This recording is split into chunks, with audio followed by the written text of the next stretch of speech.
Hello everyone, how are we? I believe I have my audio fixed here. If you guys can hear me, let me know. But we are getting ready to start round one of the Circuit Finals tournament here. All these players have competed for an invite here throughout the entire series for the tourney. And a good range and variety of unique decks as well will be here today.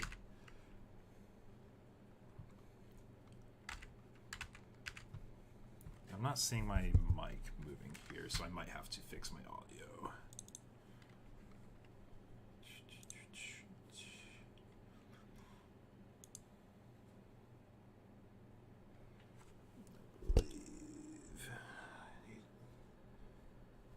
Not that one.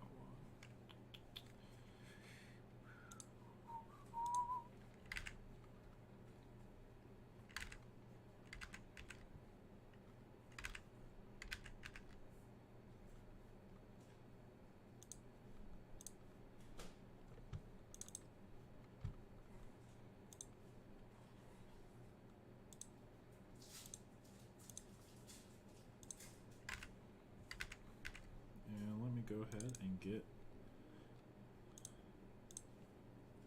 table streaming here. Okay.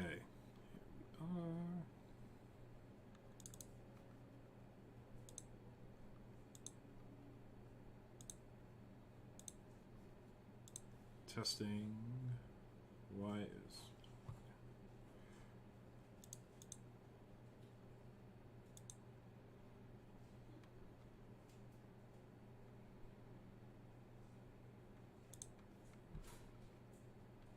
But here we have Gallantmon versus Garurumon. Top we have Insane Curls in the bottom. We have Marcus Van. Both people that earned their invites rather early into the circuit series. Guru is a very aggressive OTK style deck, while Gallant is a very mid-range control board deck that is capable of doing quite a strong punch as well.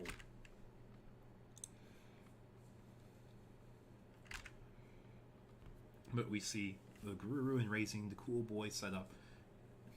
Guru is ready to try popping off into this matchup here. But we're going to see the first draw from the Gigimon. And we see Gallant is struggling to get a board established here. We have a Takato set up along with that Guilmon. If we see the promo Werga, things could be rough here. As going from a Guru to Guru X guarantees a 3 memory threshold.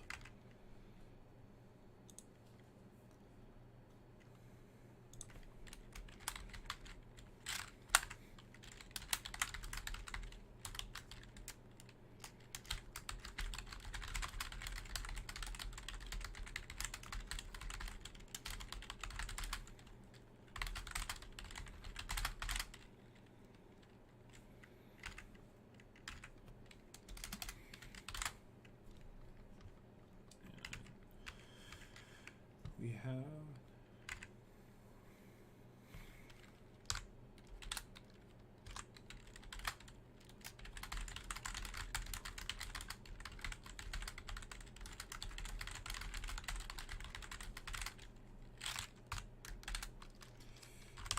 PM.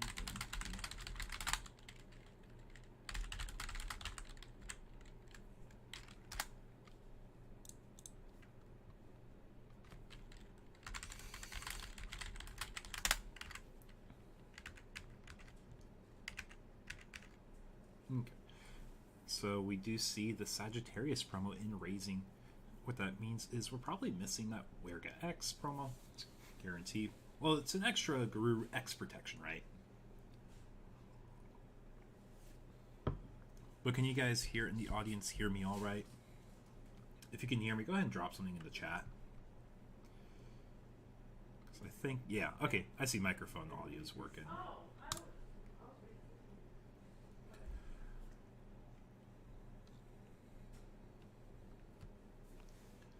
But we might see the out of raising OTK stack from the Werga player. Find just a small block here. I don't think the promo Werga is in that stack. Sounds good. Hey Zach, how's it going? Long time no chat.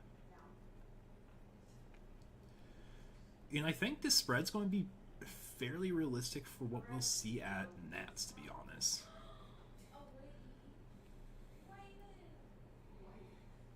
Because we do have a very common spread of decks and what I would expect. Like, there's going to be a rogue deck or two that's played as expected, but I think for the majority of the field we see the common deck. Seeing a few rookies in that security. Only 2 security left. We didn't have the crazy Melga stack, but we still had a very good and aggressive one with a few layers of battle protection still. And we will set up an Ice Wall to pass turn. Memory Boost and Takada will help extend the Gallantmon's side here. Mem Boost going up to 3 memory, and it is a level 4 we have here. And we do go into the the War Growl here, which is a mill 3 for both players, if I recall correctly. Yep, so we're getting the mill for both sides here.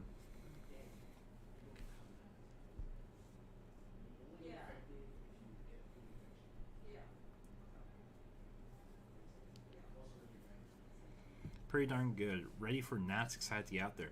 Yeah, I'm excited too. It's going to be a very fun trip. Because nonetheless, if I do poorly, it doesn't matter. I get some cool stuff. Get to meet a lot of people. So we will see the Gallantmon here. We do have Blitz thanks to Takado if he chooses to use it.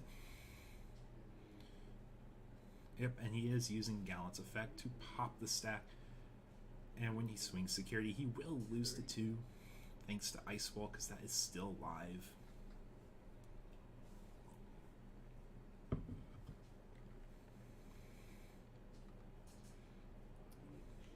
And we had the War Growl X to gain memory, so War Growl Takado's basically negated the cost of Ice Wall plus still.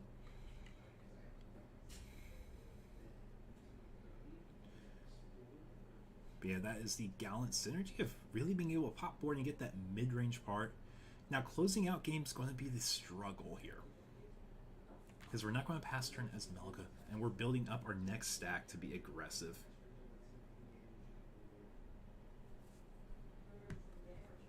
But we do have that promo Werga in raising, and you don't get the restand without the Garurumon.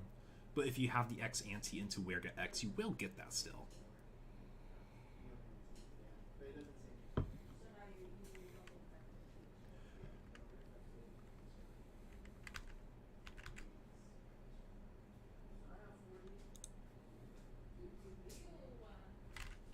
But we have a mix of purple decks, yellow decks, green, red, and blue decks here. So we have a little bit of everything today of our 10 players that are able to play in this circuit finals. What everyone's competing for today is a bit over $100 of cash prizing, a bunch of booster packs, and then also I have a brand new channel playmat. If you guys have not seen this design yet, this is exclusive to this tournament so far. Ugh. I can even get it all.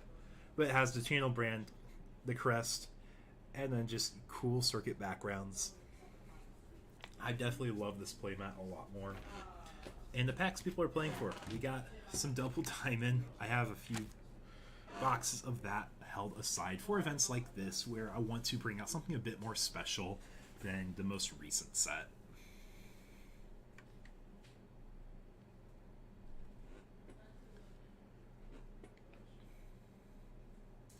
Yep, so we didn't get that restand, but we got it from the Werga X still. So we're able to still be in this game and try to put on more pressure.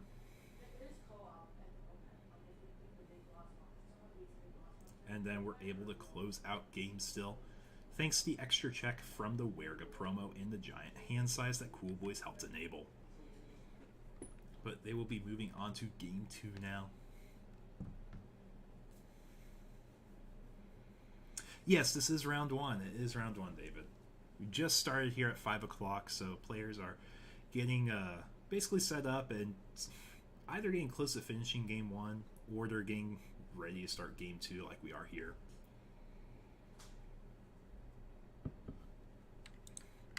But a lot of these players have been consistent in playing in these events before. So I'm really excited to see who ends up taking it all in the end, right? I know some players couldn't make it either just because of time restraints, and I understand. A lot of things are going on. It's hard to fit in everything in your schedule. But getting over half the people, I think it was like close to 80% of everyone here playing today is really nice.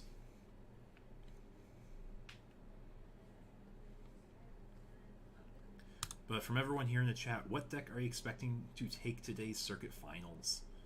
I will say there are at least 2 Black War X players. There's at least 2 Melga players.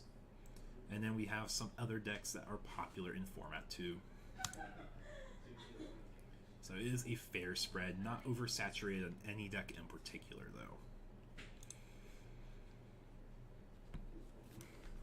though. I actually move some stuffs around here. Haven't had a stream up in a moment. There we go. I think my audio might be a little bit better for the pickup audio now. Black War X all the way. Yeah, there's a lot of people that love the Black War line, and honestly, I understand. It has a lot of natural protection. It's a solid deck, and it's like the Pro Tag line, right? So a lot of people are going to be really diehard about playing that deck.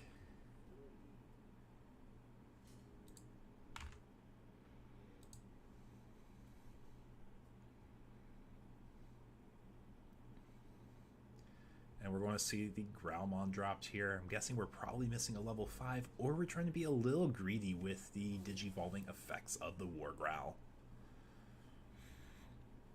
But Gabu X coming out of raising. We'll see what Guru we're going to use. It will cost the 2 memory here because it does not have a Gabumon in sources. Gabu X is not a Gabumon.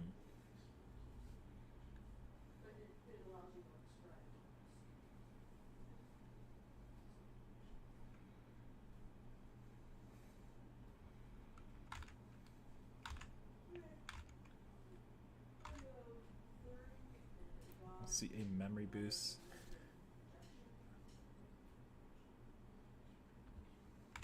Oh.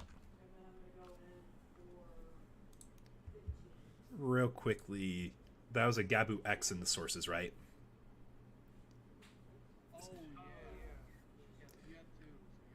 Yep, just want to make sure of that.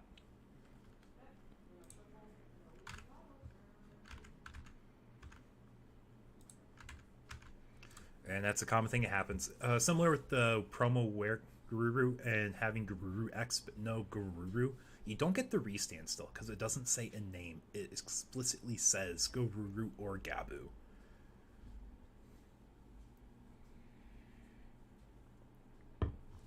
So it's not really disenergy. It just makes it a little bit closer for what it should be proc-wise. It's one of the few restrictions in the deck, right? Because all the other search is generic for Guru or Omnimon in the name.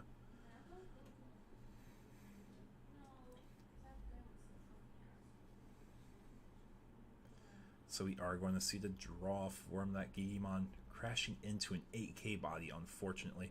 Hopefully we're finding what we are digging for, though, with that Gigi. And we do see that War Growlmon, where it mills 3 for both players. And if there is, I believe, at least 3 or 4 in the trash, you get to play out that Tikado or a Guilmon. And we're going to see the Guilmon that was just milled come out to get the on-play to search the deck. We do see the Tikado, and we do see a Gallantmon, so we will take the cards. But sitting on essentially 5 memory on Gallantmon's side is a little scary, because Guru's able to really pop off and get their full stack that they are looking for in this game.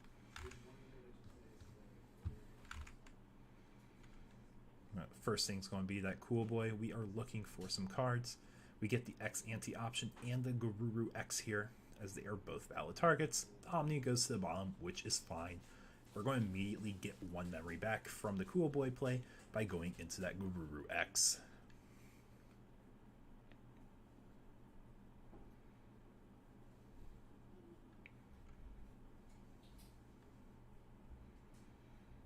So we're still able to go into the promo Wergururu. We know we have the X-Ante option, so we have some ways to extend the swings past our turn as well.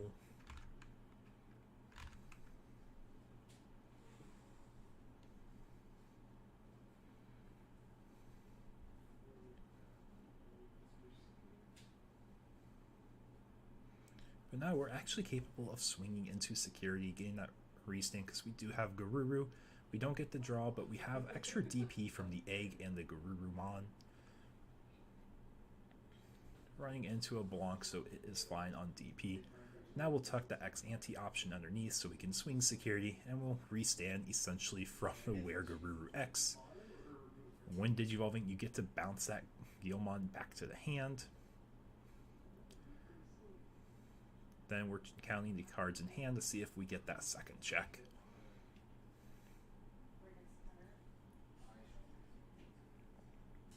Well, I imagine from a Cool Boy proc, you typically get up to that 8 cards relatively easy.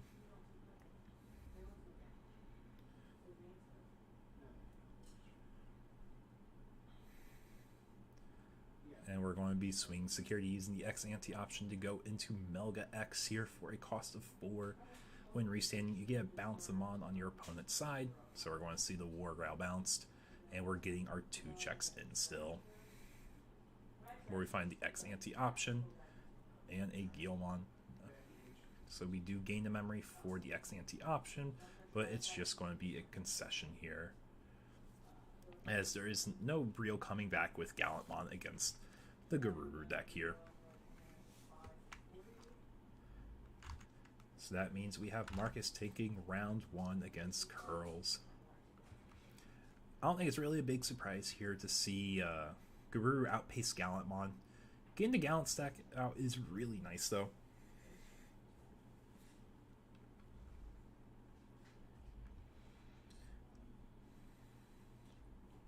Ooh. I have a few other things here. That's not the setup I thought I had. But anyways, so that was round 1 here. I think a lot of what we're going to see in this upcoming format for BT11, I think Nationals is probably going to be skewed more towards Black War, as it is the deck to beat per se, right? Because it has that natural protection from everything, which is really nice.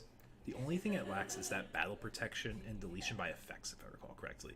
So like if you're able to use a Dorbic or a Mastemon all turns effect to pop it, makes it a little bit more difficult to stay alive. Let me go ahead and pull up the card.dev. But a lot of this is enabled from the new Greymon X from BT11.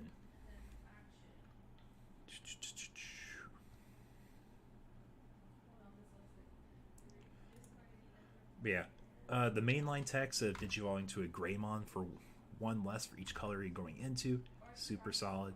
And when effects would delete it or return it to hand or deck, you return the X-Ante option. So you want multi-popping to get through it, or multi-bouncing.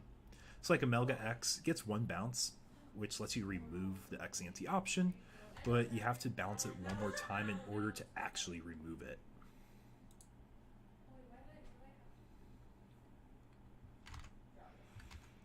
But if we take a look, we have a few rounds already finished. Or a few tables already finished, and some other tables are going on to their next games. If we go ahead, we can go ahead and pull up another set for you all to watch here. I think it's going to be exciting to see a little bit of spice for today.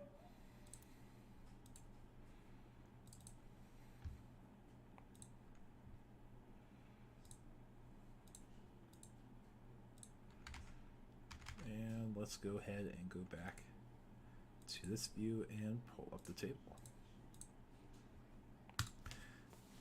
But we all like purple decks, right? We got purple versus purple here.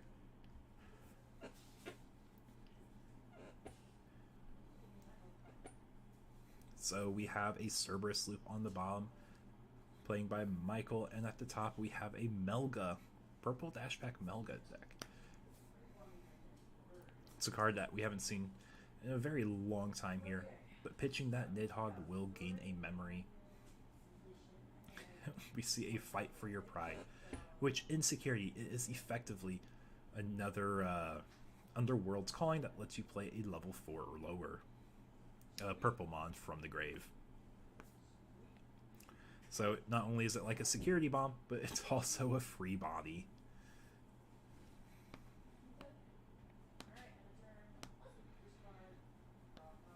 We're seeing the Battle of the Champions here, it looks like. We see purple level 4s against purple level 4s.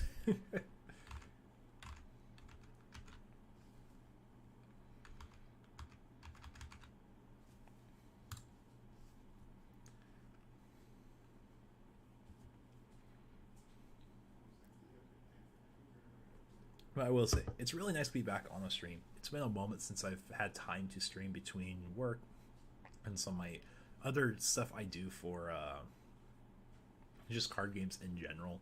Being a player and being a content creator is hard to fit both into time slot unless you really commit more towards content creation or towards playing, in my opinion. You really just commit one way or the other. But we see Underworld's Calling being pitched, so we are going to get an extra draw here. After the Eismon proc, we gain a memory, I believe, from the promote line piece. I want to say that's Ginkaku. I always get Kinkaku and Ginkaku mixed up.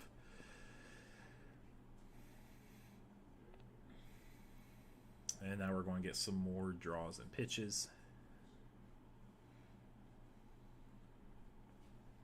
And after we finish resolving our stacks deletions, we will get that draw for Underworld's Calling from being pitched.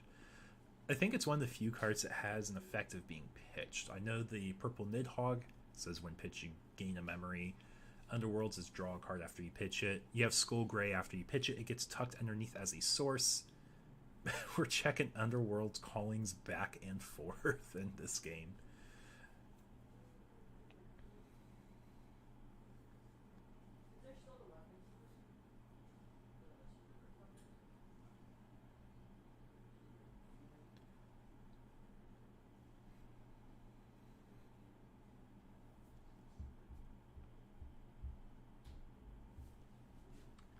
But we're going to pull out that Gazi. We know that memory blocking is a really solid thing to do here in any matchup against purple, as they have a lot of memory gaining effects. But we're going to see another Deathclaw come out here. We're going to pop this promote, and in exchange we are popping that Gazi. We don't want any more memory blocking, and we want to do our best to leave our opponents as far behind as possible, and killing those Eismons does not help that game plan. But I think this time, if we check an Underworld's Calling, we will have the whole promote gang in the trash, which means you gain a memory, draw a card upon a summon. Eismon finds an Eismon, which means you get the draw 3 and pitch 2 here.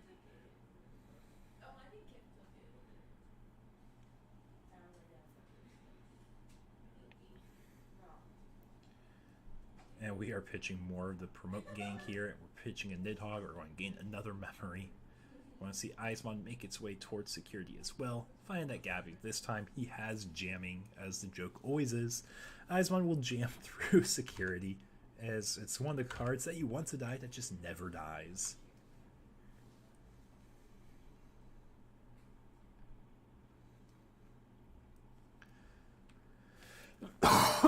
So on both players' sides, we will have to find a way to get either one more swing or to choke our opponent with not enough memory for their plays.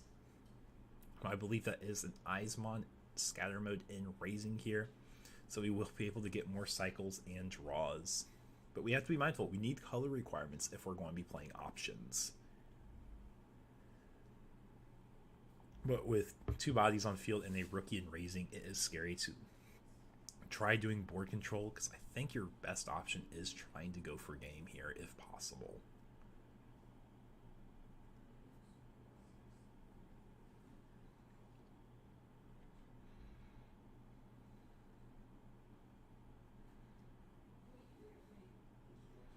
So we are declaring our attack, and we're going to be crashing into the Eismon, it looks like here.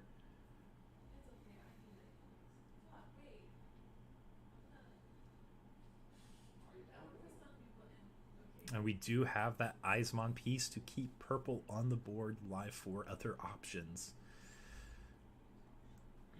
So that is one way to get around the color requirement, or this lack of color requirement. My brain stopped working. What the fuck am I looking at?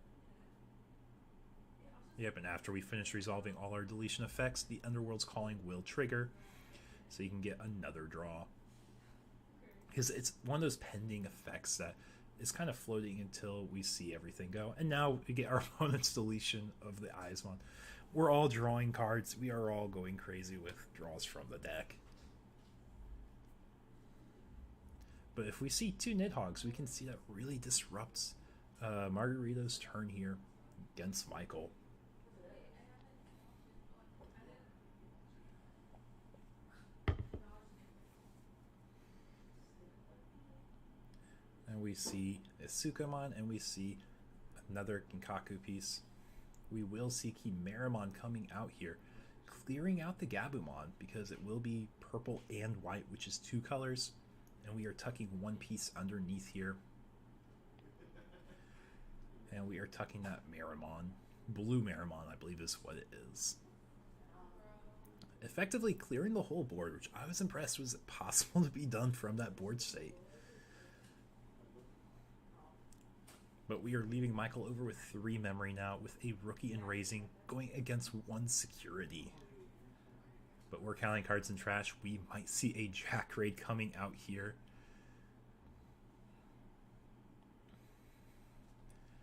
Because now our game plan is, do we have a way to close out game? Do we have our promote stack? If we have Underworld's Calling, it's effectively 3 memory rush body that draws a card. And with the rookie, it would be enough to close out game. Have you seen that? It's so fucking funny. It's like from the newer anime.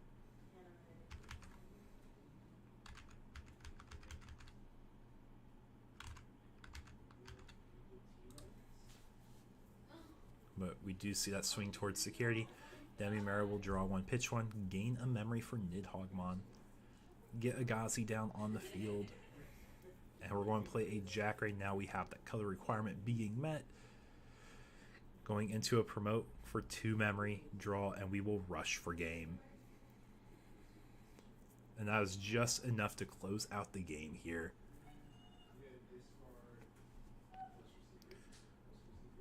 But what another fun set here. And he also did have the Eismon piece here. He could have ended up pitching, it looked like. So he is in a very good spot nonetheless. Now I have 50. Well, that being said, we're going to hop onto a break until we get to our next round now. Well, let me do the top 4.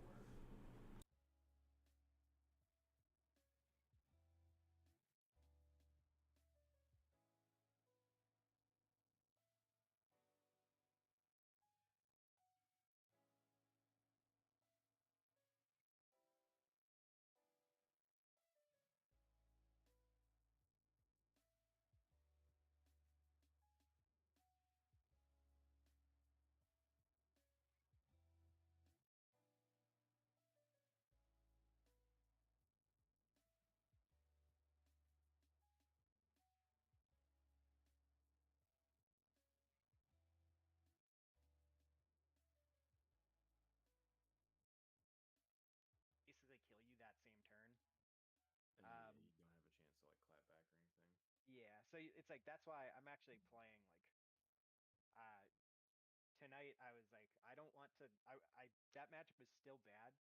Um, so I ended up playing. I ended up going up to 3 of this stupid card for tonight. Andy's Um, forced. so that I can have like a fighting chance against Grandis, and I went up to another Gaiamon because this card is so important in this mirror. Oh yeah, this is very good. Yeah, that card wins the mirror like hands down. Yep. Yeah, I only had 2 of these.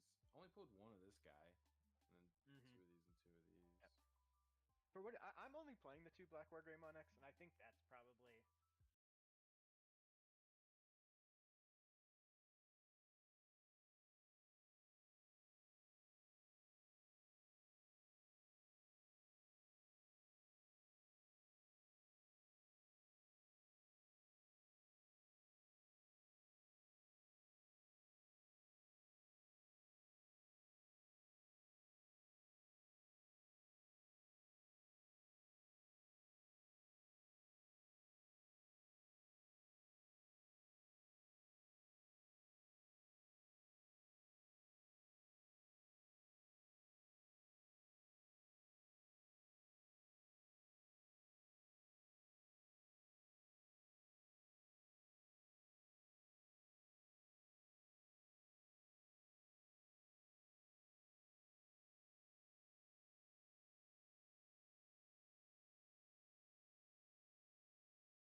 There we go. I am unmuted now.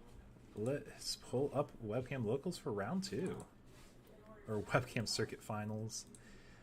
It's my branding. I'm going to mix it up still. Anyways, yeah, we got a game. We got a game. Don't worry. So we saw some cool stuff round 1. We saw Gallantmon. We saw Garuru. We saw some purple toolbox decks here. And we are back to seeing Garuru X on the top, piloted by Marcus Fan. And at the bottom, we have a purple, I would call it a Serb loop, piloted by Michael here. 2 unique decks, though. Or 1 super unique deck against a very meta deck. So I'm excited to see how it will go.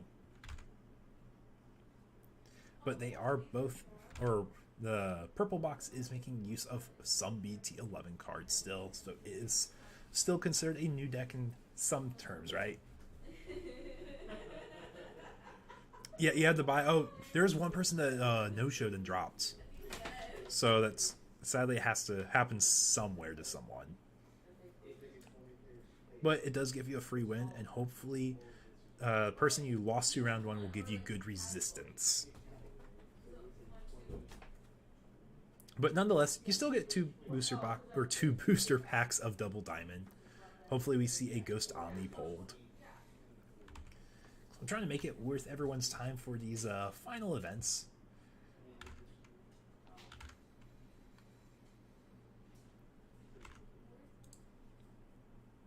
Yeah, fingers crossed. Don't win fingers crossed for a Ghost Omni, right? Yeah, because it's all going to be coming from a sealed box in the end. Like 2 sealed boxes. Like I have on the side. Save them for fun events, right? Because every time people enter tourneys, I put a little bit of money aside so I can save up for a big cash payout here for this finals tournament, along with some cool products and merch. I don't know if you saw the playmat design, but this is what the playmat for top 2 is going to be. It's a little hard to get all on the same screen. But it's one of those simple playmat designs where it has the channel brand. I love it. I think it looks great. We see that BT5 Gabu. Grab that Garuru X, because we're looking for Garuru in the name, unlike the BT5 Garuru that looks for exactly Gabumon. Yeah, no problem, no problem. I looked through everything. I'm like, okay, I have a great budget for the circuit finals. How many people do I have? And originally I had like 6 people. And I'm like, okay, did I have the bar way too high for the circuit finals? Because I can have 16 people comfortably budgeted in this tournament. And so I looked at that and I started looking through a bunch of old tournaments because I'm like, okay, I know I had some pretty large tournaments in these early days. Let's go ahead and see the people that placed well but didn't win those. And that's where some people came from. That's where some people got them from, technically. Retroactively had the invite. So it looks like, I know we picked up the Garuru X the previous turn. We have a Davis and we have a Memboost, so we effectively have 5 memory and we're able to build our whole stack from raising. We are going to put that Cool Boy going down to 1 memory. Looking for an X ante, but there's no targets here. So if we have BT5 Garuru into Garuru X, we're able to essentially get a free level 4. Yeah. But we do have that promo Werga after cracking that Memboost, or promo Garuru after popping the Memboost. Go into Garuru X, proc a Cool Boy, gain a memory, get a draw. We're back to 2. Then if we end on a promo Werga Garuru, we're probably in an okay spot. But also at the same time, not quite sure what to expect from Purple, right? Purple has a large range of places they could go.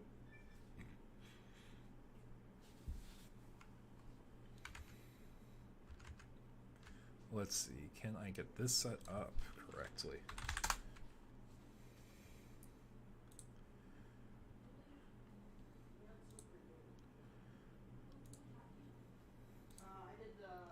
So let's see, Purple. Who will win this set? Will it be Melga X, piloted by Marcus? Or will it be our Serb loop piloted by Michael? Go ahead and drop your thoughts in the poll for the chat here.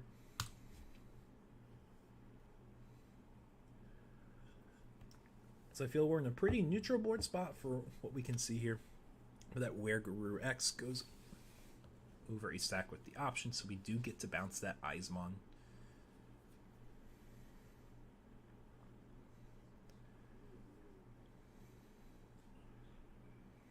We do see the promote, and then we see Underworld's Calling. We're probably going... You voted loop because you're tired of Melga. I get that.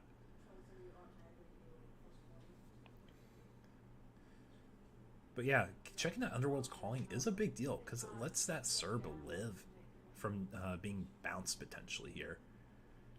But unfortunately, it's not enough to stop the OTK from that level 5 promo. But that is the first game in the set. Melga does take game 1, but we still have 2 more games, potentially 2 more games where we can see Purple Toolbox come back here, right? Between all the strong draw power, you're able to see more cards, and ideally the right cards you need for your combos to full out.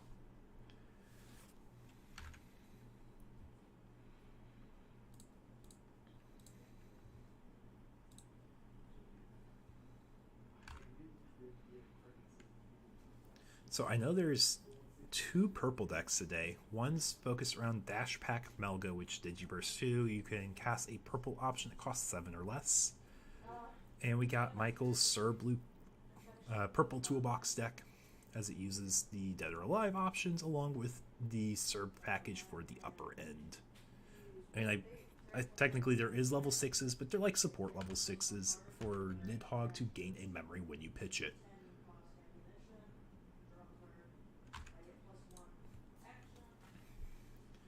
So, what do you guys think about these BT13 spoilers? I've been looking at them, and I'm very interested from all the... I call them low rarity archetypes. So, like, D-Brigade is a low rarity archetype, since everything's, like, rare below for the most part. But the Chess Nightmon stuff looks really cool to me. I think it's a very neat build. And then the fact they emphasized more of the Sukumon deck, absolutely hilarious. The poop deck continues to flush, right? And it's one of the few ways to make tokens in the game. Make a Sukumon token on your opponent. Diabormon's the other token deck at the moment. Speaking of which, Diabormon support win, right? We are getting that turn 1 Serb Slam against Melga. The nice thing about slamming that going first against Melga is they don't have a great way to bounce it, as your only bounces you get that easily is that Werga X, which is a level 4 or lower. You don't have to restand to get that bounce, but for the other Guru line stuff, you will have to restand to get a bounce. So they're going to opt to build up in Raising and probably get some Tamers and Memory Boost set up.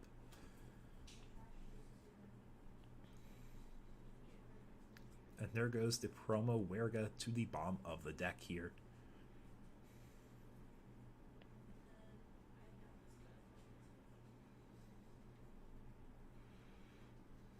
But we do see that Guru X here. So if we have a Werga in Raising, we can guarantee a Cool Boy proc from that if we have Werga X. But we are going to slam that Gabu down, leaving the opponent at 1 memory. But this Elekmon, he's looking to get some value here. He crashes on deletion, he will pop that Gabu, and then the Demi-Mara will draw 1, pitch 1.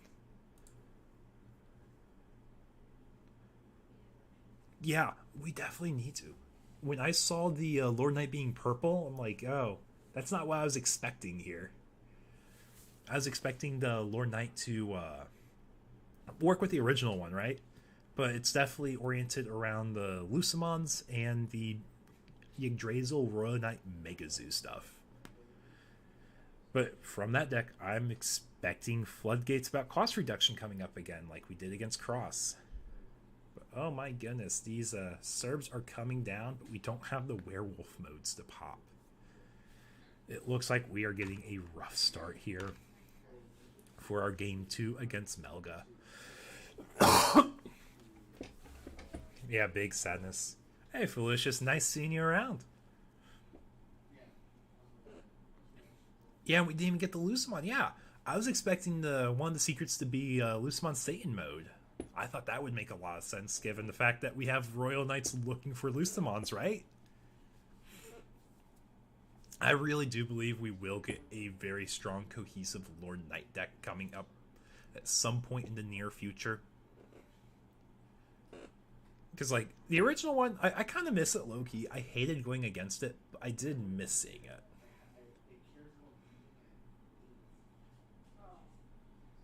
You got all these Dead or Lives. You know, I've actually been picking up the stamped ones. Because I'm like, you know what? They're fairly cheap right now. So I would love to see more utility out of them. Because if we see a new Lucimon, I can see the Dead or Alive option pre-release is going up. So we have the Werga X here. We have an extra layer of protection now from being deleted in battle. Get a Cool Boy proc as well because it's going over the same level. All swing security again. Get a draw again. You love the OG Lord Knight? Yeah, Foolicious actually loves the Lord Knight deck as well. He got in after it was like the uber meta relevant deck, but he still loved making it a toolbox deck of his own. Because I'm trying to think. I loved a lot of the old Royal Knight stuff. Like, I loved Leopard for the longest time. Leopard Mon was super fun in the 1.0 format. It wasn't good, but it was super fun.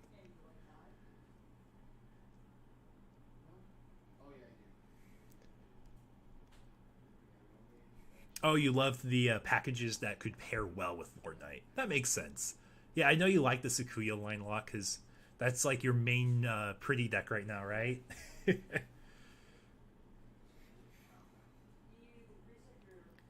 Yeah, so we have to be careful because the Werga X has a few layers of battle protection thanks to level 4 and level 5s.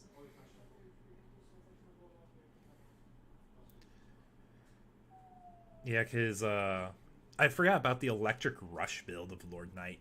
That was a like actual unique take on the build. You use that Pulsemon option, you get the free restand for Lord Knight, which yellow doesn't do that often.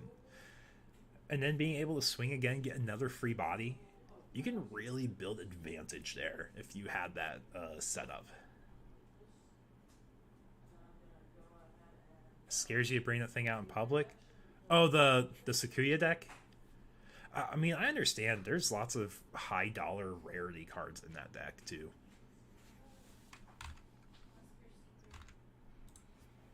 Yeah, I've been trying to pick up some alt arts for that deck because they're pretty easy to trade around when you go to events. It's like I have extra alt art Rikas right now. I don't have any of the run them on lines though, because they disappear the second they come out my binder or get put into my binder. They get picked up right away.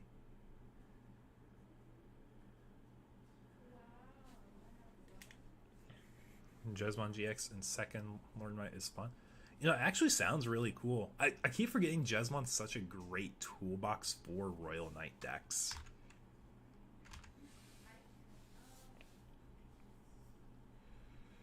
But yeah, the second option's really it's just activating Lord or Jesmon GX's when digivolving effect, right? I haven't seen that card in a moment. But I know it's a Jesmon option. I've seen it before.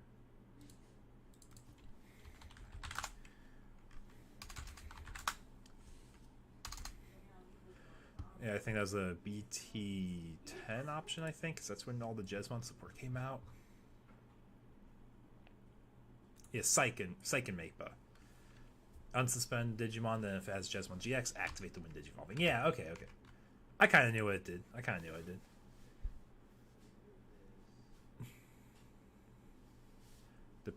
The pre-release BT10s are non-existent. I mean, I know I had some, but they went to Chris because I was getting the Angelomon X stamp from him at the time. And the Shoutmon stamps.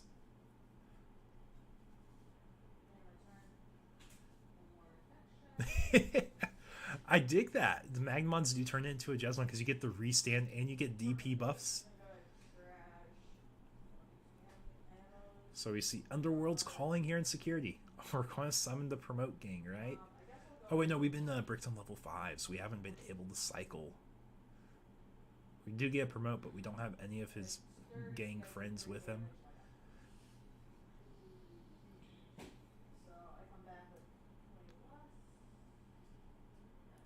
Dead or alive, we don't have the werewolf mode to end the turn. If we had werewolf mode, that would have been insane. But now we just swing for game here.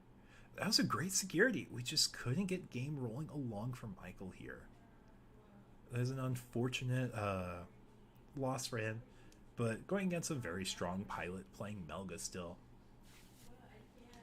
So let's go ahead and take a look at another table, see what we can get going.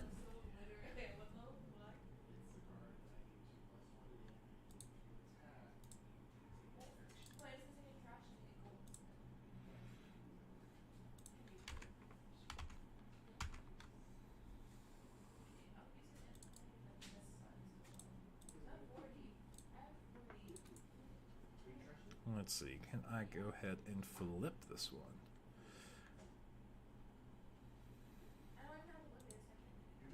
Oh my gosh, I always flip it the wrong way.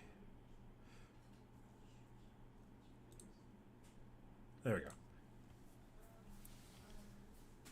When you have like 4 different ways to flip a screen, get it right eventually. Yep, and we are allowing the use of proxies in today's tournament because some pre-releases either got delayed depending on your distributor, or it is just hard to find cards in time. I wanted to keep this BT11, so that was my way of keeping players able to play. But it looks like it is a proxy for Doberman from EX2 there.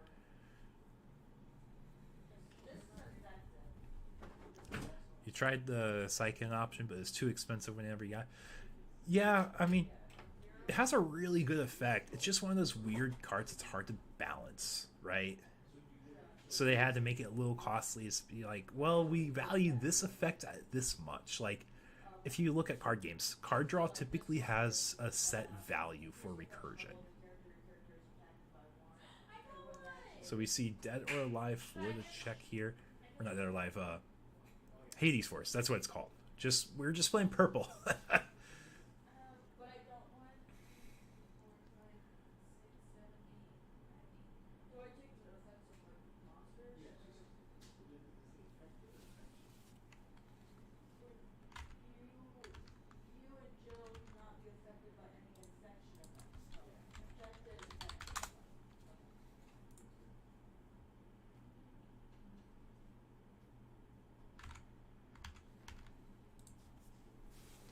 Yeah, the recursion from Doberman is super nice.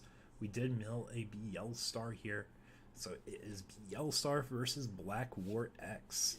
So let me go ahead and end our previous poll. Looks like you guys were split 50-50 there. Oh. On who you wanted to win or who you thought would win.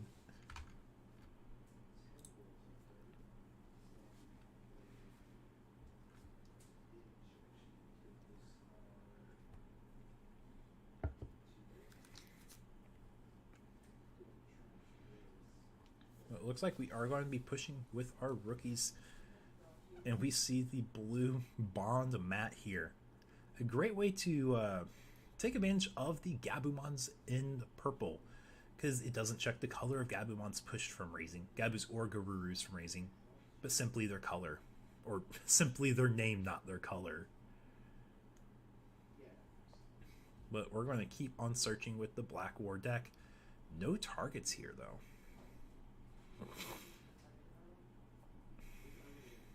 Psychic's good when your Lord Knight is stuck on the board for a turn, assuming you have at least a memory setter. Yeah, a lot of these decks tend to have memory setters still. Because what's the options cost again? I know I just looked it up. It's a 3-cost restand, yeah. Unsuspend 1 Digimon, it's not restricted. And if you have Royal Knights, you pass the color. It's actually really cool to think about. It's like Electric Rush for Lord Knight, but a little less conditional, but costs a little bit more.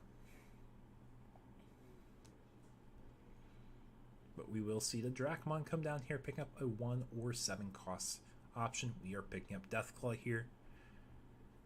Yeah, it makes sense to cost 3. Makes sense when you're saying if you have a fixer and you have it, you can do stuff still.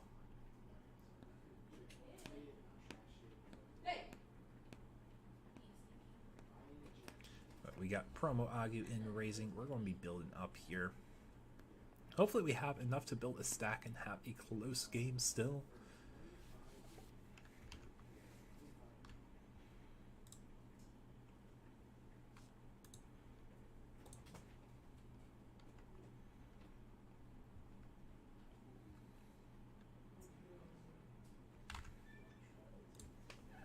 But yeah, for anyone who's joined the stream, welcome.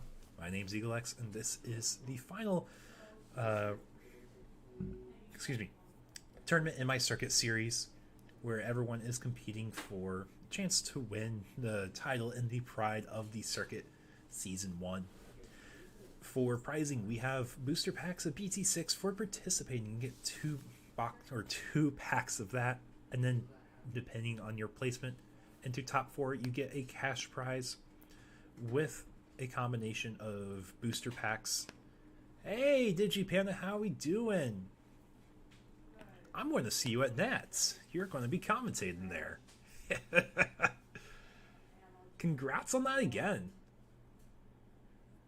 Super excited to see a lot of my friends doing well in the Digimon card game world here, right?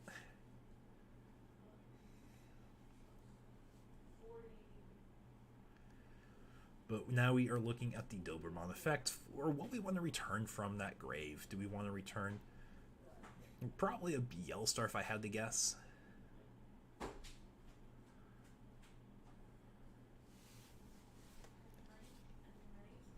Yeah, content creators supporting one another. I love it.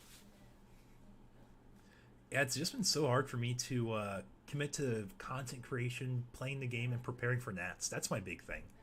I've been preparing for for Digimon Nats for a while now. I was preparing for Pokemon Regionals too in the meantime too, because it's a fun break to feel fresh when you come back. Or for me at least, to feel fresh with it.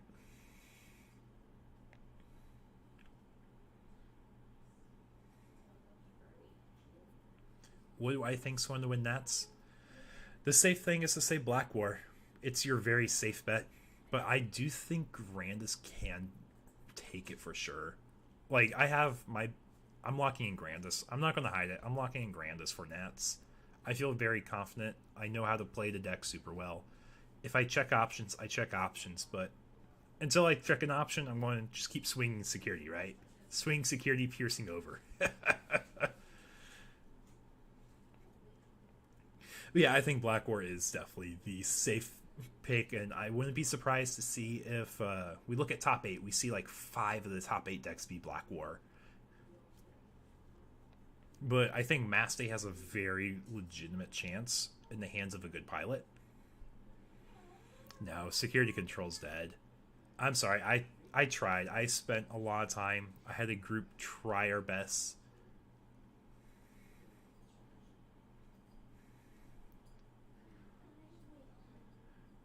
Melga, Grandis, and Setcon? No. I don't think we're going to see Setcon. Yes, no, Black War gatekeeps a lot of things. It gatekeeps Setcon so hard, too. Because they're going to be very conservative with their stacks. Like, I was able to...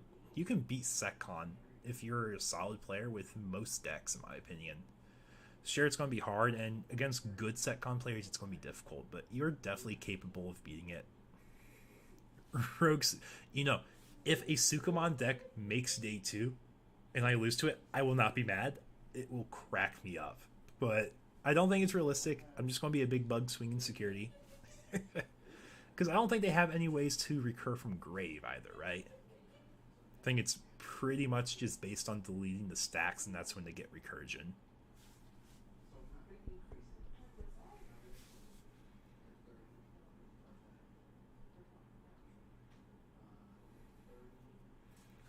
Right, we have to love the Doberman EX2 proxy here. It's very clear on what the card is, and I said proxies were allowed as long as you can tell easily what the card is. You know someone's going to do it. Like, people are going to bring security control. People are going to bring Sukumon. People are going to bring just whatever they feel like. Because, honestly, the side events look so good. Yeah, the Doberman Millen for BL Star. It's like using the Darkness Wave option. Except you want the body to die, and then you get the recursion of bodies.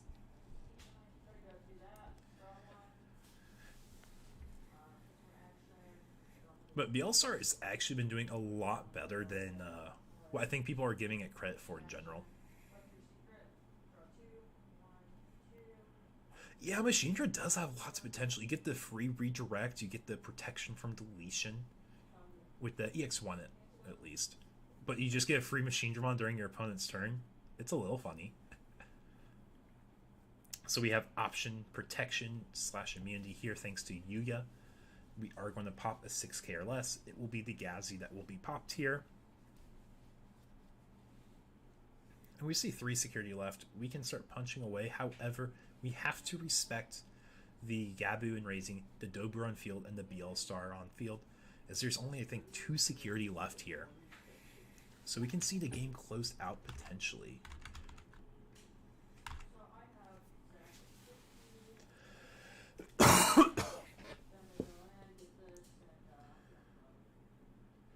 But we do have the X ante option, so we can swing going into that Black War for 1 check. So the check is Kakaitis Breath, but thanks to Yuya, there is protection from options. And then it's going to pass over to the opponent's turn. The reboot will go ahead and trash a security, and then Black War's reboot effect for what it gets to delete here. I don't think it is a low cost thing.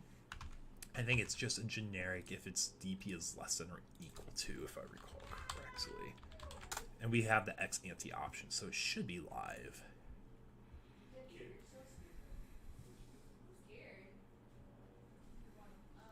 With the lowest play cost. Okay, so it does have to be Dober there. Reading the card explains the card sometimes, right?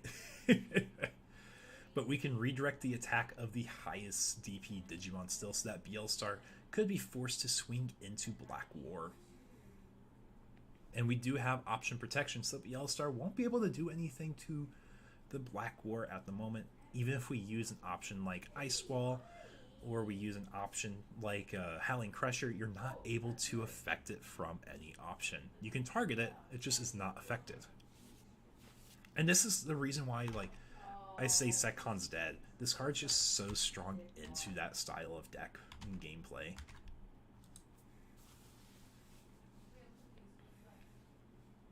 But we see the Gray X here.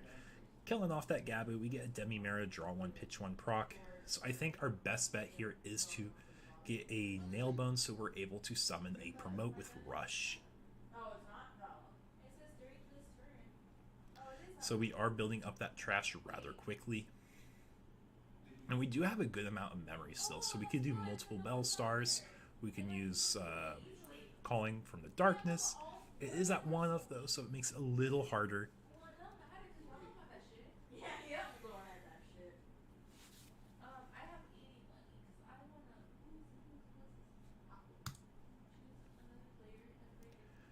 But yeah, the BL Star is definitely getting good mills, though. It is building up its game plan as fast as possible here.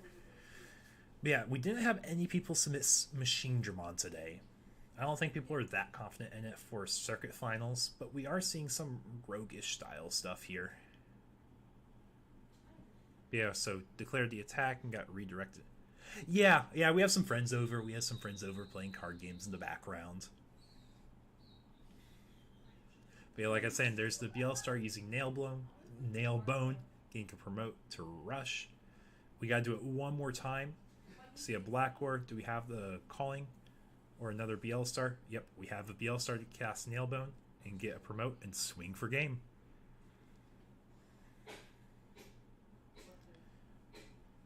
And BL Star takes this game against Black War. The option protection didn't matter because we were able to close out game with free BL Stars.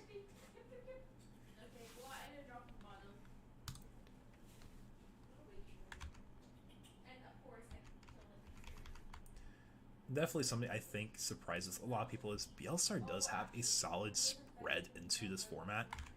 Do I think it's going to be the deck to win it all? Probably not, but it will do a lot better than people give it credit for. Just because it's not focused on pure deletion, you do have some other options to help you set up still, mainly Nailbone being that option.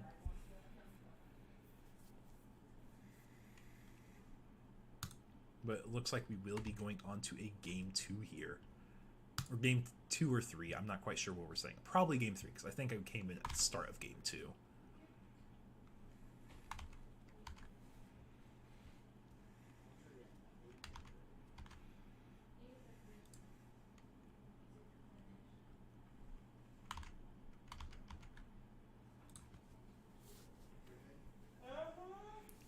See people on red base Machindra. Well, here's the thing. Red base gives you the most draw power.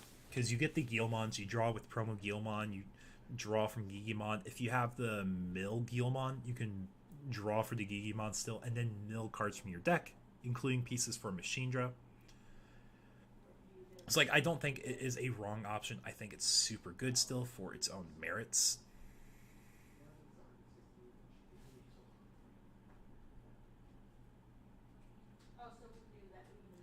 Yeah, but the black base does have merit as well, because I think for this format it makes more sense. It lets you build up to the other Machindra, which you couldn't do as well before. Because it's definitely a lot more of a stack building deck again. It's kind of like the old version. And BLStar, yeah, it's always going to be relevant. Like you said, a free body, free mega, and a free option. Who doesn't love that? And this is a very mill-oriented build, as we're trying to fill up the trash as fast as possible. But we did draw into a searching Agumon here. So let's see what it searches. It gets a free Gaiamon. Not bad. So hopefully we're able to see it stick on board and build up a good stack.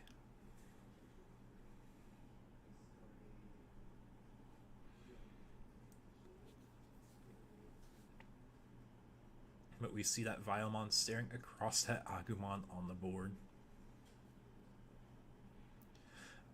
I don't think BLStar is as annoying as Sekon. I just don't like decks that have uber long turns consistently.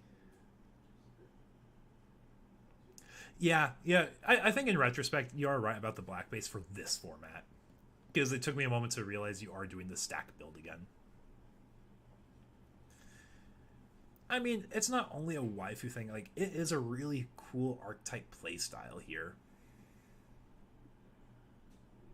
And we are having a webcam spaz out here, it looks like.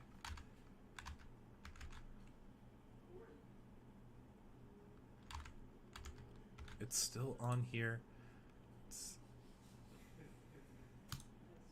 There we go. You much rather play against Syncon than BLStar?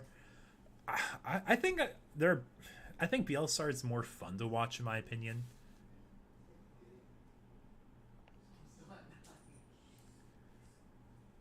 So if you're playing a rush style Setcon, you're playing more tempo build.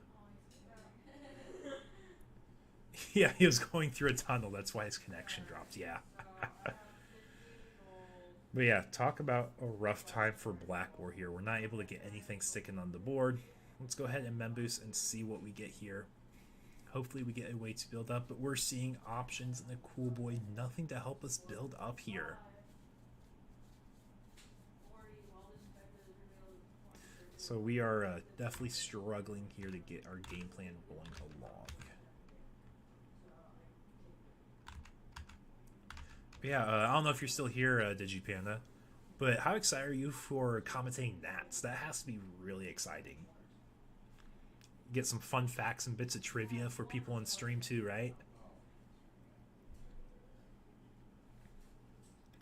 You need Black War to win for your tiebreakers? Yeah, I know, right? Oh, you're saying BLStar is just a rushed version of Setcon? I can see that.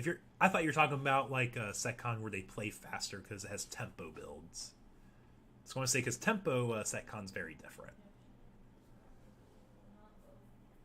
Because I don't know if people think about SecCon for what it could be built, but there's like a few different approaches for SecCon.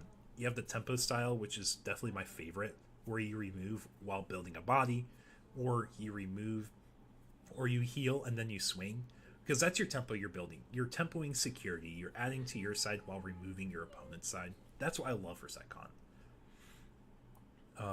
But then you have the stall cons. That's for the people that run 4 holy waves, 4 tactical retreats. It's not meant to close out a game. It is meant to stall you out. That's the version of SecCon I don't like. I like to have game plans where I'm proactively working on the board. It's like in old versions of SecCon, and this is me going on a tangent, but no, I see what you're saying about the BL Star thing though. But like one of my favorite versions. Oh, we get 2 pulls from the cool boy here. But this is brutal. Holy cow for Black War here. But one of my first favorite old versions of SecCon was red base using 4 Agumon experts. Because Agumon expert just looks for Agumon in the name. So he can pull another copy of himself from the grave on play. Which gave you infinite rookies. So you had infinite chip damage. So you could keep working against that security while healing and doing your other plays, because you're through memory play, get an Agumon. But we found a rookie insecurity there with the Gazi.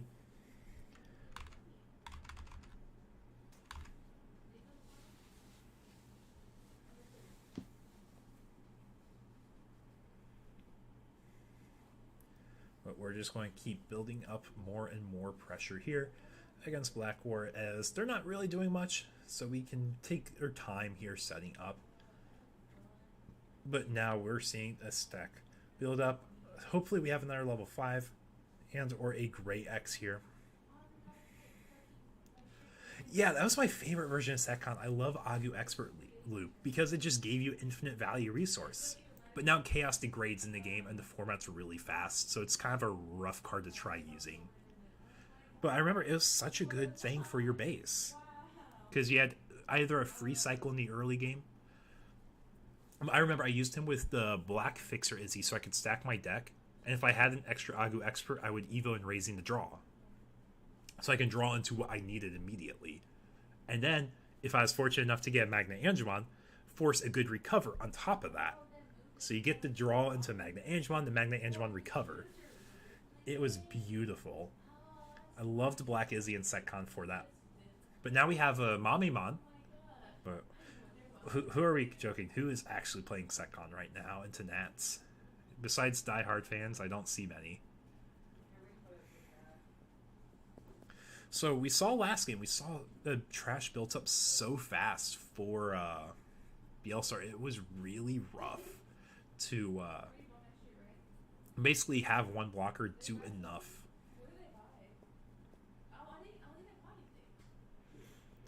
But we don't have that blocker inheritable. The best we can get is a redirect with Black War X. I don't stack my deck. I just build up with bugs and I swing security. That's all you gotta do. Don't overthink it. But there's that gray X. There's that cool boy proc. We're able to go up into a level 5 here for essentially 2 less in most builds. Maybe 1 less if you're going into the Altarius promo. We see the X anti option. So we're probably going into a Metal X here.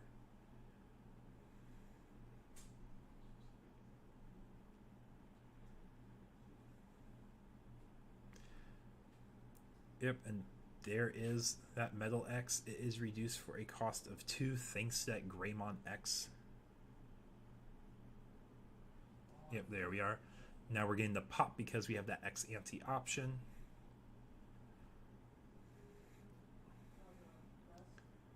Yeah, exactly. No thoughts, just bug. You don't have to think about it. But yeah, like Mass Day is honestly super cool on paper. It's just not something I've committed to trying to make work per se, right? Because it definitely involves lots of playtesting to get to a solid build. But now we need to figure out what level 6 are we going into here for this.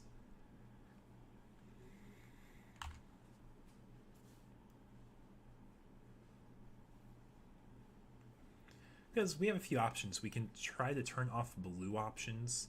We don't have Yuya protection. We do have Gray X protection, though. We could go into a Black War and then a Black War X. But it looks like it's just going straight into that Black War X swinging security. Finding an Eisvon. Then we will reboot, trash the security. And we're going to be popping that Eisvon start of opponent's turn.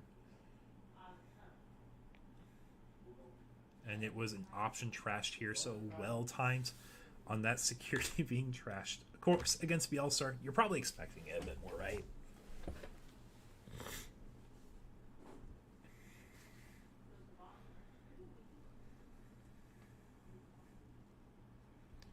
I'm just playing Bug. I'm playing Grandis.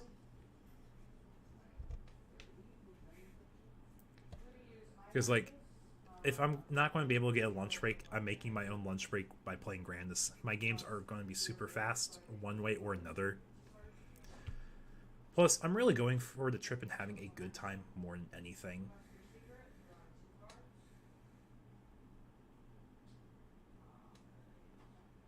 So we saw a Howling Crusher there stripping all the sources. And then we see a removal to follow it up. And then a Doberman and raising. So that was Bielsar clearing the body of all its sources and then doing the removal.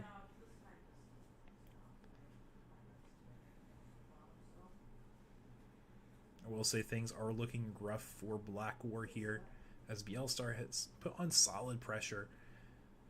So we'll probably end up seeing it come down to, do we get another rush here?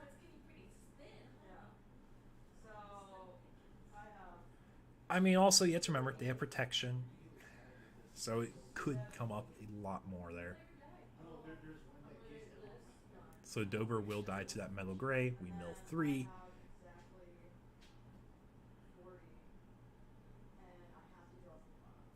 Or is it mill 2, mill 3? I might have missed one also. I trust that is being done correctly. I haven't seen a Dober in so long, though. Trash 3 in and return purple Digimon card or purple Tamer. There's Gray X. Bielsar swings again. Find a Metal X. Both of them resolved? Yeah. Okay.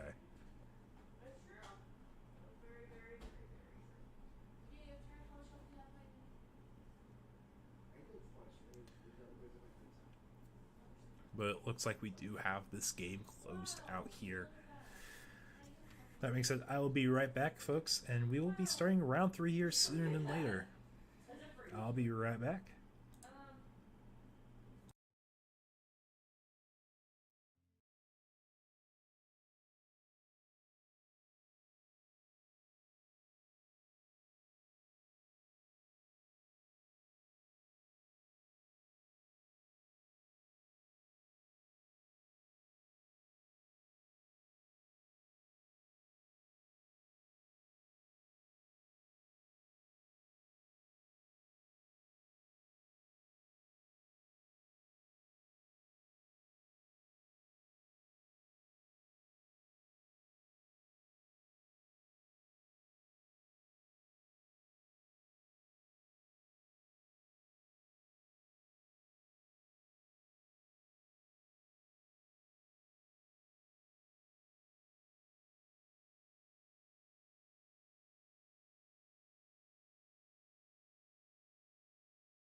Okay, we are back with round 3. This is right before top cut, so depending how players finish in their standings, top 4 will make it to the next round, where they're essentially in the top 4 of the tournament for the circuit series. So let's go ahead, flip the camera here.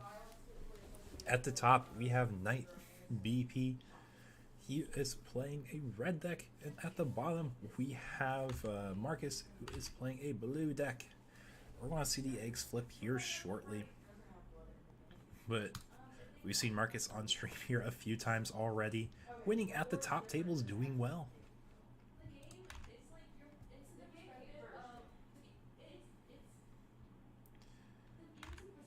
But yeah, this will be our final round before we top cut for our final 4.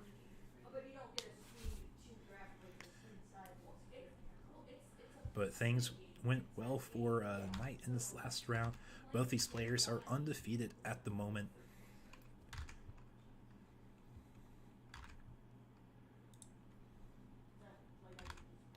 And depending on tiebreakers will determine who makes top cut into the final 4 for tonight's event.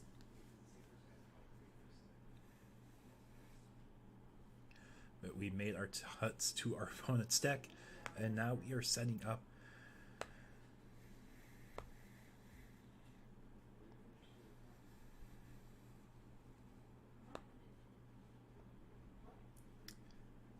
Yeah, you think Melga might take it? Melga's very consistent, but we will see how things go here.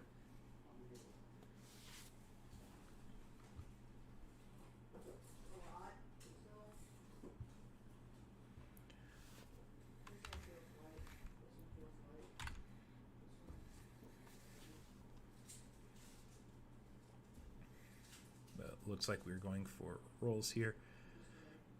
Not sure they're doing odd evens, but nonetheless, the players have decided who is going first and second, and Melga will start us off with a Suno Hatch going into starter Gabu. Going into the Guru X42, leaving it on Knight's side over here, and he is hatching over the starter Koromon here. And people might think, oh, this is Black War, but we see that Flamon, and we see a red hybrid deck here.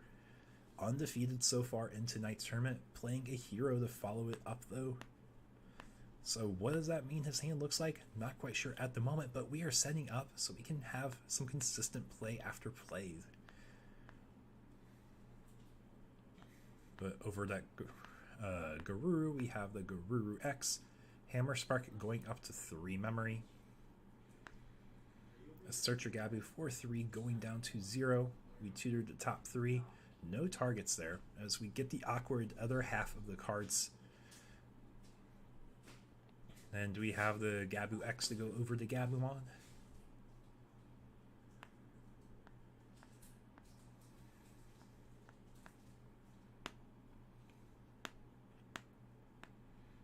But we have the promo Werga going up to 3, since Hero would have fixed the 3 memory anyways.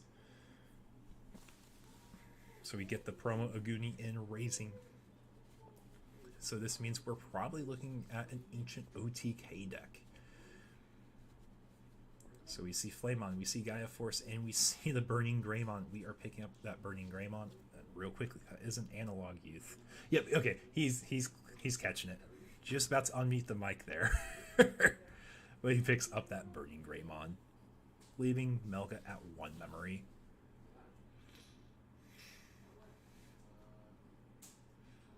So we will see that swing into security at effectively, I think it's 11k.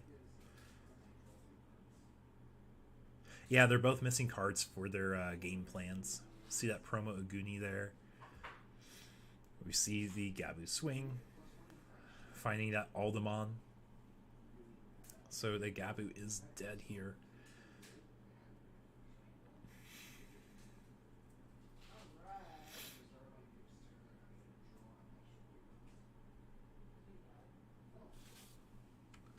Yep, and we're getting that Gabu off the field there. But it is back to Knight with 3 memory. So if we push up, we actually have an okay shot of doing stuff, right? Well, the hero has to work on a level 5 or higher, so we're not quite there to gain hero online. That Burning Gray could have popped the Guru. I think if we choke, we're in a really good spot. So if we have an Aldemon here, amazing spot. Memboost is also not bad. But we see the Ancient Gray, we Burning Gray. Looks like we're taking the Burning Gray. We probably have an Ancient Gray in hand already. That is what that is telling me right away here. But we'll see the Gabu in raising. So we're missing crucial pieces to these combo OTK oriented stacks. But we're finding another Aguni promo here. Wow! Perfect. So with that, I'm gonna work of 8, trash this card. And we're tucking the X anti option on that Garuru. It's going to swing security going into Werga X, it looks like. And let's just go with here. Yep, Werga X, you get a restand, you get a draw for the Digivolving. You won't get that draw for Garuru. Yeah, you're not going to get it. Or when attacking the top four. And I have another group. Yep, so the Garuru will miss the timing for the draw there. Put it back on top of the deck and we're good. So this is gonna be just in game. And we find a hero for free for here. Unfortunately, the hero stacking will not be able to get extra memory, but we will get extra DP in case there's anything large in security. But it comes down to, do we have Aldem, a level 5 Metal Gray or Aldemon here? I don't think it will make that big of a difference here. But we are definitely forced to promote. You know what? Fuck it. I'll go in for 20. The memory boost is being popped here. And what can we do here to get out of this? I don't think Red Hybrid has a natural way to go up here without passing turn. Unless we have Gravity Crush. That could come in clutch if we have Gravity Crush here. But with how long we're looking at the hand here, I don't think we have that as an option.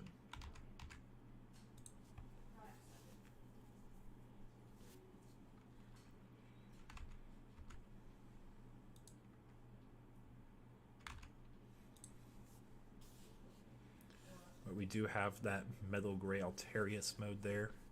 Yeah, we need Gravity Crush if we're going to see a game. And that's a scoop saying, let's go to the next game.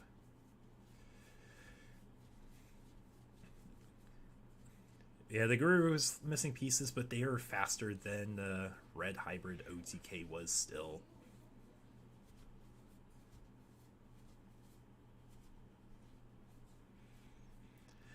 Yeah, table 1 undefeated. We have Melga and Ancient Gray OTK. I know Mario would love to see that as he hypes up Ancient Gray every time. As it's just an OTK deck that does its thing, doesn't care what your opponent does.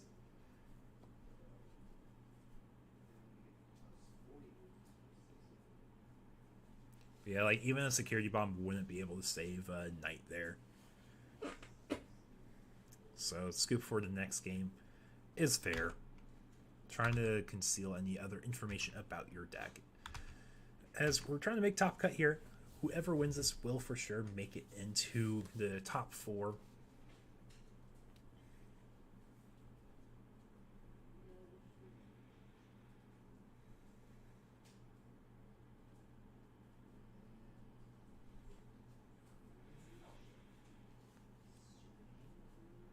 But I don't think anyone would have expected Ancient Gray to be doing this well.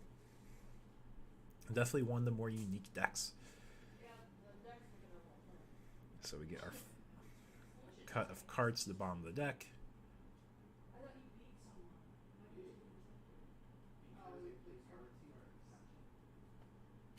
And now we'll set up our security, followed by our hand here.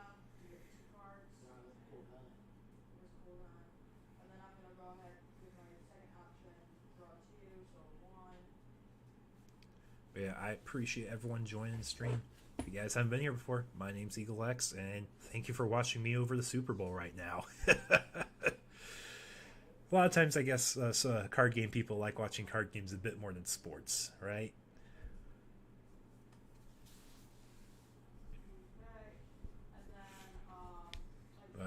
We see a rookie in raising already. We see the promo Oguni in raising. You know, in hindsight, Ancient Grey OTK is very similar to Grandis. The only difference is you're not clearing 3 bodies and making them lose memory. You're just swinging, doing your thing. We see a Burning Gray cycle here. And we see Analog Youth for 2. We're going to look at the top 3, pick a piece we're missing. We're going to be forced to grab Ancient Grey here. And then Davis will set the opponent to 3. So we're missing a level 5 here. That is all we need to build our stack up to a level 6 now. Memory might be an issue, but we're ready to build up as we have set up pretty well. It's just red Grandis. All decks are Grandis, just different colors. Got blue Grandis that swings and restands a lot and draws cards. Got red Grandis, which is Ancient Grey OTK, or you can even think of War Greymon X as a red Grandis, right?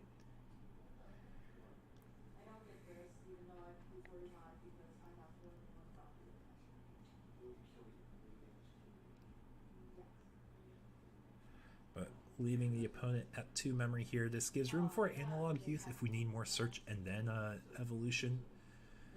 But 5 memory is enough for Werka to do a lot. We see Aldemon here, so we are ready to go into the Ancient. So if you give your opponent 3 memory, they can swing for all your security and potentially go Blitz Omni, but I think that's where we're just going to try our best to play around and choke our opponent.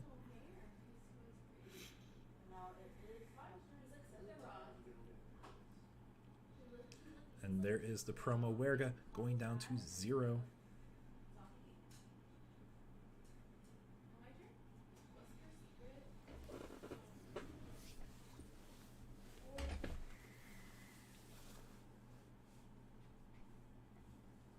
And we're going to see a swing towards security, restand because there is a Garurumon in the sources. And he's going to be pretty big for a level 5 with a layer of battle protection or 2, right? Nothing much. We will find that Bokomon there. Swing security again. This time we find a Burning Greymon. We're going to see this Garuru stack go up to a Werga X now for a free restand.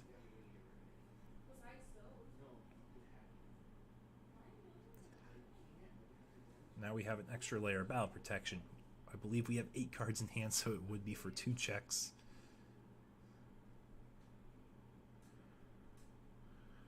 Find a Flamemon. So it looks like we are short the 8 cards for the extra check. So I think it just comes down to choking the opponent with as little memory as possible. Yep, and that is one way to do it as well. So if we're able to cycle the Metal Greymon level 5, we can get extra DP, I believe, because they give DP buffs to Greymons.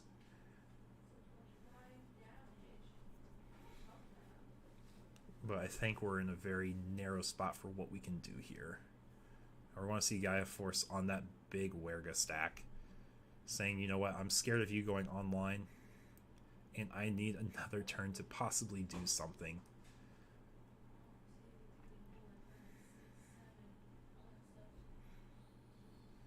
So we're just going to go ahead and get another stack set up and raising here.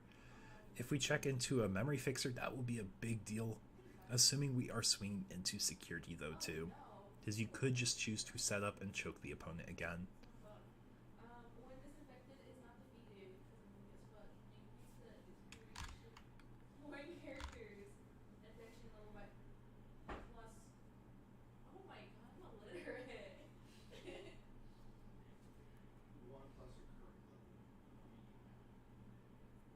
We will get a Searcher Gabu here, and my guess is it's very likely we will see another slammed.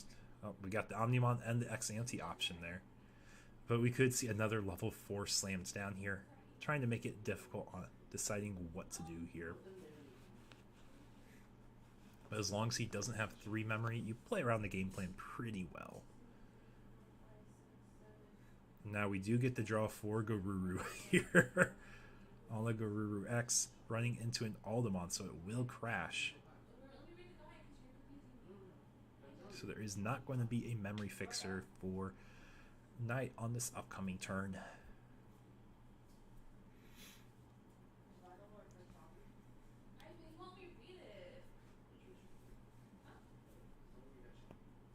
And there's that level 4 slam, leaving the opponent at 1 again.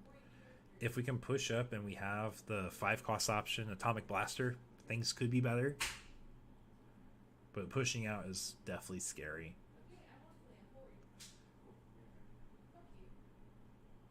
But we get one more cycle here.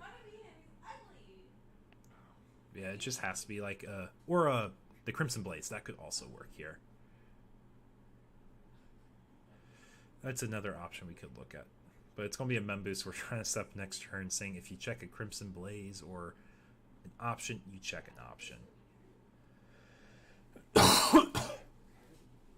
We're going to pick up the Burning Gray here and pray that our security saves us. But that can be negated by just going into a big stack here with a little bit of DP buffs.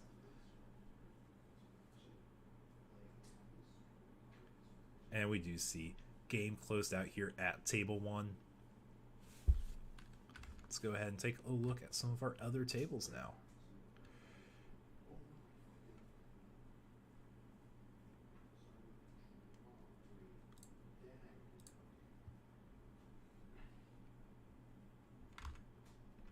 There's a Discord reboot for me.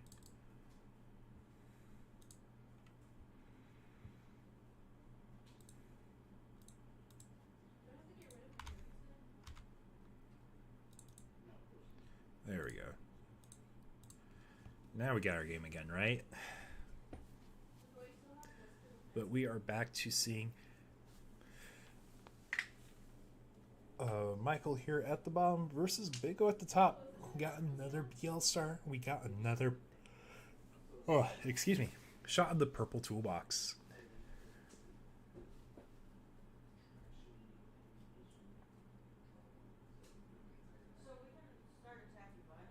And we do check into the blue option. Trying to remember what it's called. Plasma Deca Launcher, I think, is what it is. Get a free bounce here. And then we see a wide board of 3 bodies. It'll cost 11. So we de-digivolve and then pop the entire board here. We will get some deletions still. We have a Demimera, we have an Eismon. So we're going to resolve them one at a time. Demimera first and then Eismon next.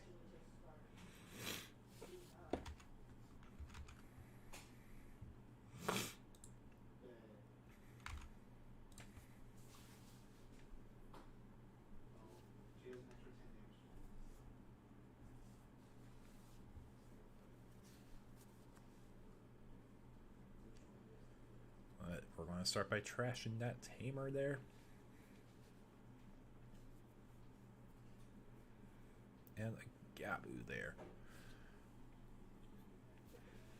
So what is our comeback here? Well, we are BL Star. Trump Sword would be a great way to remove. Cocytus, Breath to bounce if we have a Tamer would also work. Happy Bullet Showering also works because it's the only Digimon on the field. So we have a few ways to get around this. So we will start with the Sistermon to pitch a card in hand, then draw 2. Pitching Nailbone and drawing 2 more cards, hoping to find a BL Star and pieces needed.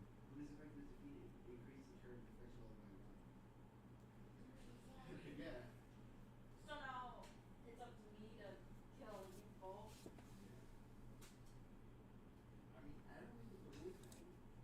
It's my turn now.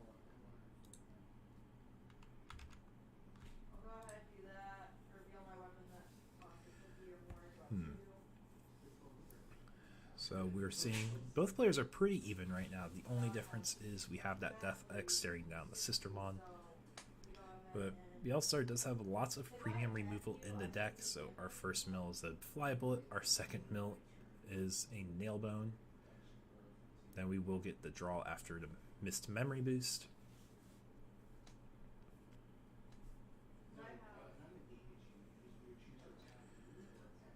So I think we're lacking removal for Death X. 60 gold with that. And then I have 30. But definitely surprised to see multiple BL stars. Like I said though, I think it's in a solid spot. It can do a lot of things. And I don't think everyone's going to be ready for it necessarily. But we will see the 2-drop mat passing the opponent over to 1, and the Blanc will be popped at the end of turn thanks to Death X. And we will see Demimera cycle into Sukai. And my guess is we'll probably see Death X swing, because there's no reason not to. You're a 15k beat stick that does a little bit of deletion on your opponent's turn. But Matt will give a memory at the start of this next turn, assuming Death X remains on the field, which it probably will. And we see the Gazzies lay him down to deny memory boost. But the Star Deck Matt should proc and give a memory since it checks for a Digimon with no sources.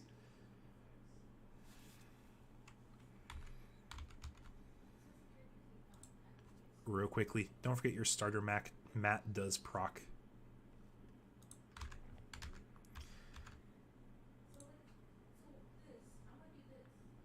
And I promise I know what these cards are.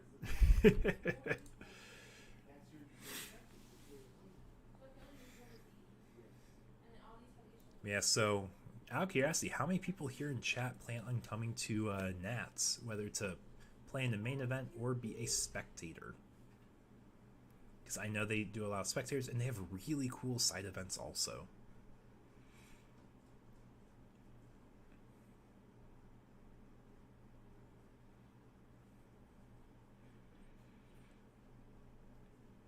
Because I'll have a solid group coming from the Austin area joining me for Nats.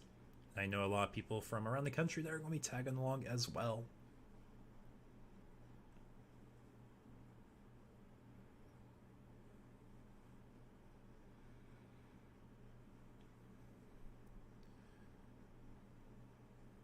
But now we're just doing some maths here to determine how much BLSR will be. Is it worth using?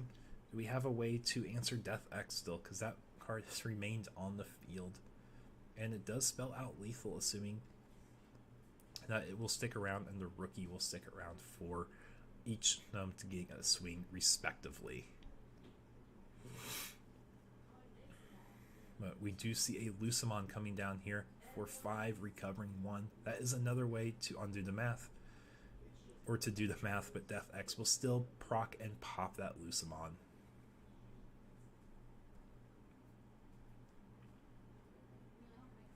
You shall be spectating much It's going to be fun, honestly.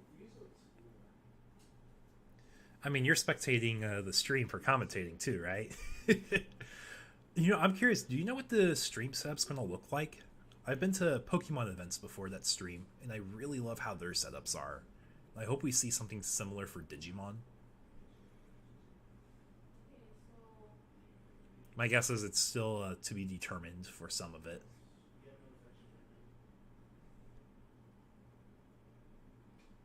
Or if you don't have, if you can't share, that's also fine. No worries there.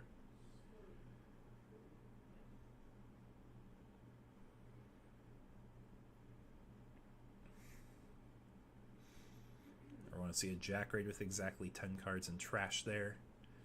I want to see a Jack Raid again. Swing security at Death X. More than likely lives here. He is purple, so we can play down a purple Digimon for 2. Go into promote for 2 memory and swing. That was the second time we've seen that happen on stream already. Going into a promote over a rookie with just enough memory. You don't care what your opponent does, you're just able to swing there. Yeah, mainline text rush is fun. Yeah, I remember Digifest in Arlington. They had a stream set up, so you could actually watch the games, and they had a commentator's corner.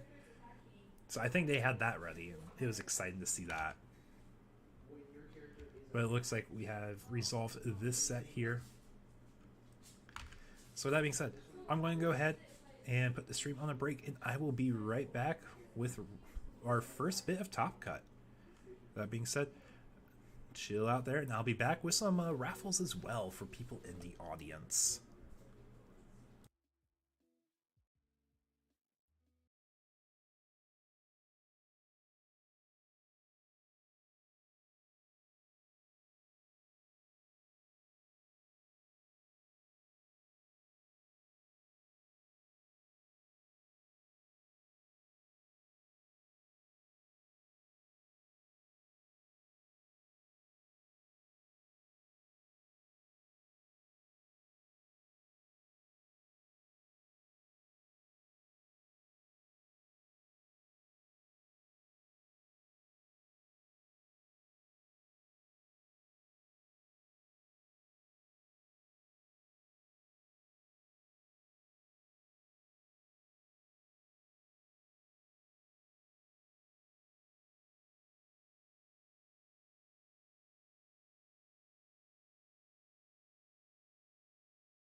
Okay, we are back. We have our top cut.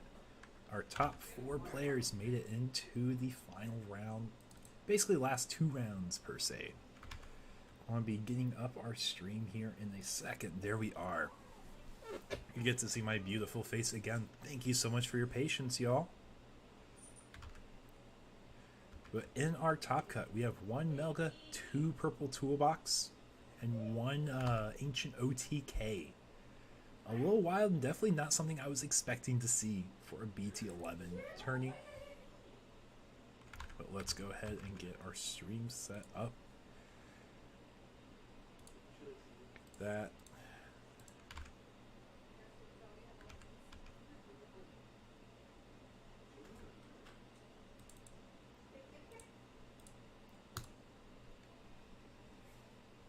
But now we are in single elimination best of 3 rounds for our final 4 players. All 4 players here are eligible for a little bit of extra prizing based on making it into the top cut.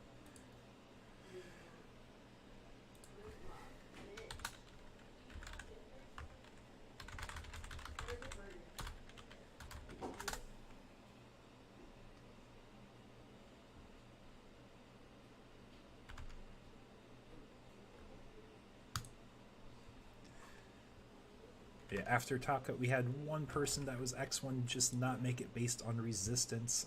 It's unfortunate, that is how it has to happen sometimes.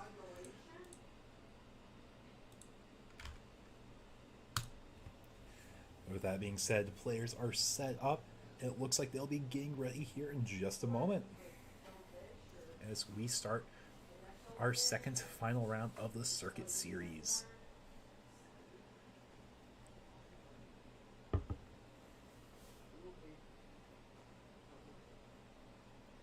But it's going to be Marcus starting out with a Suno hatch here.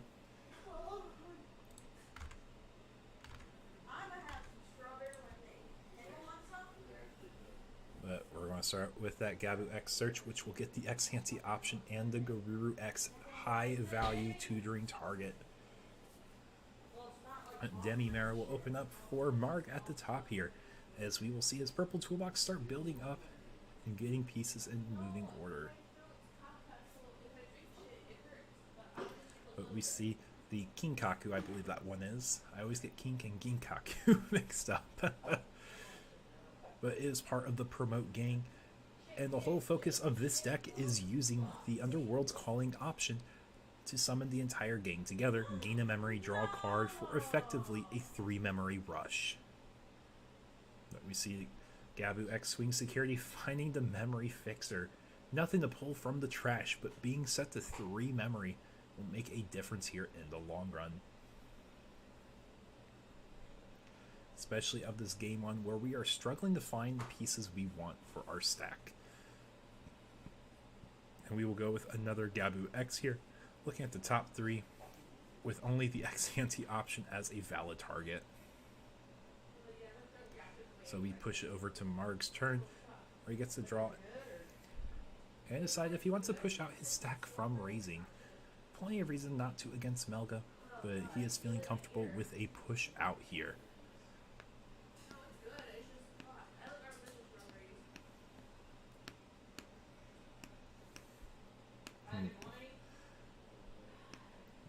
Clearing the attack with Gabu, we're going into security and we find a Cool Boy. This card may enable a quick comeback here as we pick up the X Antibody Digimon right away.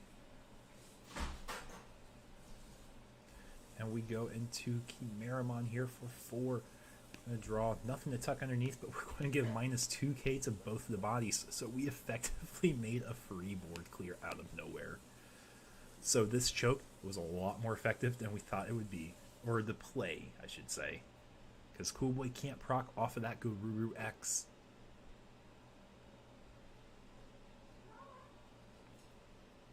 And with that memory fixer in the back, we could see some line of plays coming out here.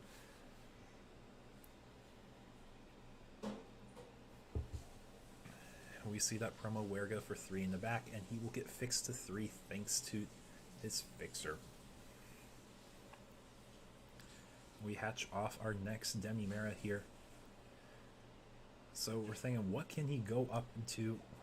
what is the top end for Margarito's deck here. So he is set up pretty well to go into most level 6s. They're mostly 3 memory threshold plays.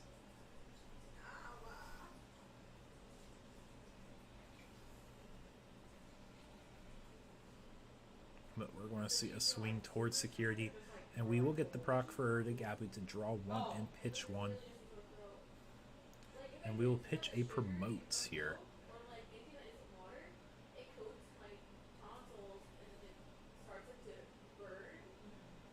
And we find that promo Werga, so this stack will remain alive. We're able to pitch the 2 cards, one for the Ginkaku, one for the Gabu. Now we go into Melga, who is capable of digi-bursting away 2 sources to cast a purple option that costs 7 or less here. So we pitch the Gabu, we pitch the level 4, and we will be casting an option, which will be Underworld's Calling, which will summon the promote and the whole gang here. Not only is it getting a free stack here, he will gain a memory, draw a card as well. And we see it swing security, using one of the effects of the inheritables to pitch a card. And when you pitch a card, you will gain another memory, going at 6k into security, finding another cool boy, and this is where things can be scary if it's not a true OTK here on this turn. But we have the Gabu, we have a promote, we have another Digiburst Melga even. We find a 2k Gabu, so he will die. So if we have a Deathclaw and another Underworld's Calling, we could actually see a quirky line of plays here.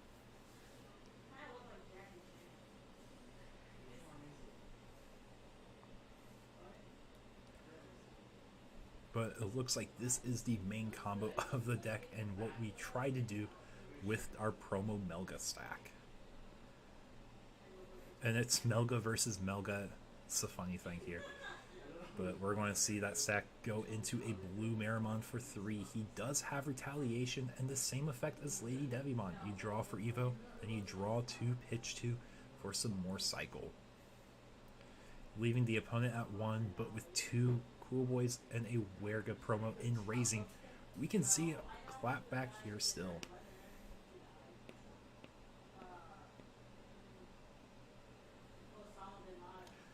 So Retaliation makes it scary to swing into it because Retaliation will be the effect killing the Werga Ruru. Now we actually don't get the restand here from the Werga, but we get it from the X-Ante going into Werga. And he gets 2 Cool Boy procs to draw 2 and gain 2 memory. And he's effectively 9k, I believe, here. Running into a Calling from the Darkness, which will go to hand, and an Eismon, which will go into the grave here. Hammer Spark putting him up to 4 memory here. We can see him go into a Melga X antibody and restand, bouncing the blue Meramon here, because it will be the lowest stack that has to be bounced here.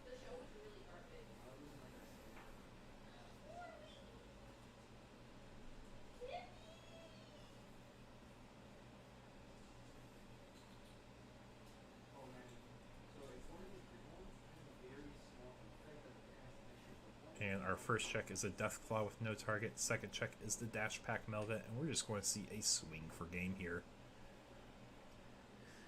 As Melga is able to come back thanks to having 2 Cool Boys to work with here.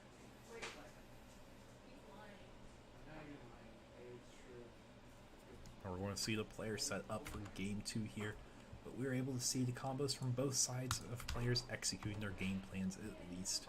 To the full value, not quite, but it was really close, nonetheless.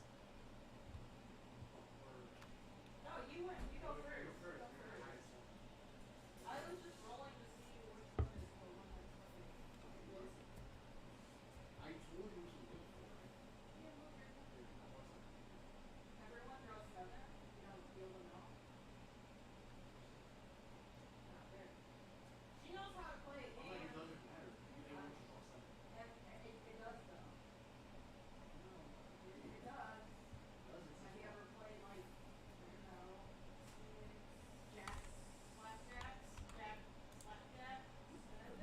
Setting up game 2, deciding who will go first.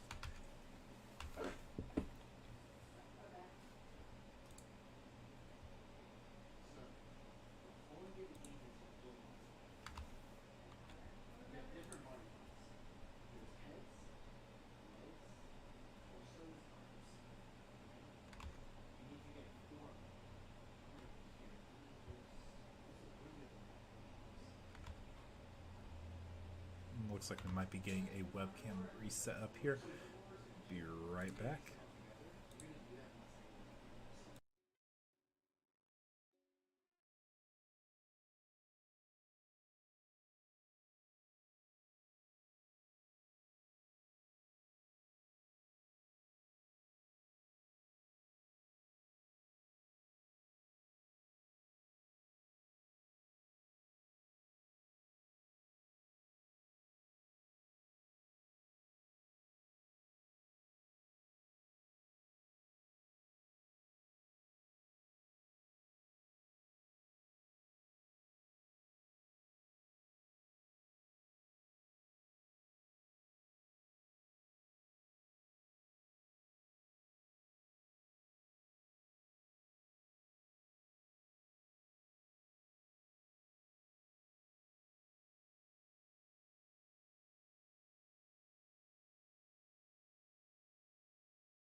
Okay, so we are actually getting set up for our finals now. After a long round of Swiss, we are doing best of 1 to finish this last round just for some time commitments.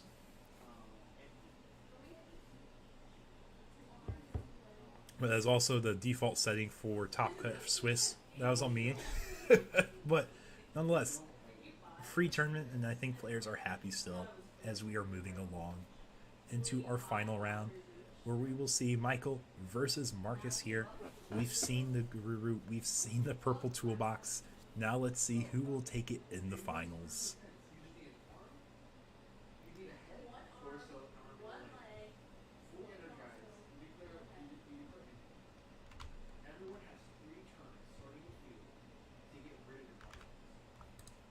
But we're going to start out with a Gazi and Raising here.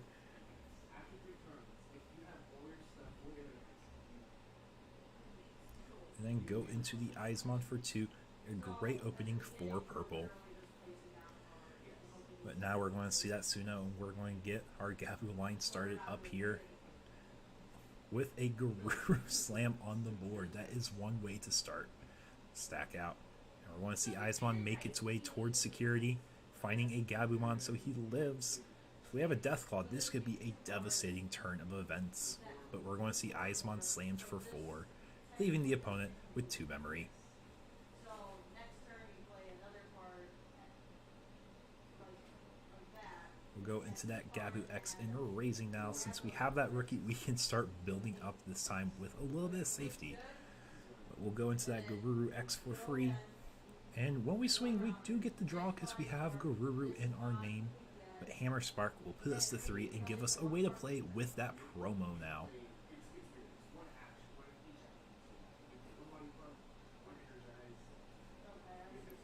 And we're going to commit our first swing and restand. We'll get a draw and is made into security, where we will find Dead or Alive with no targets in the trash. How tragic for the one of option to be found with no value. Then I have this thing that has like a fucking.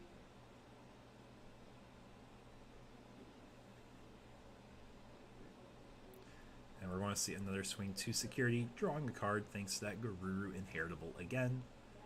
Finding a Kinkaku, a very similar package we saw Margarito use in that last game.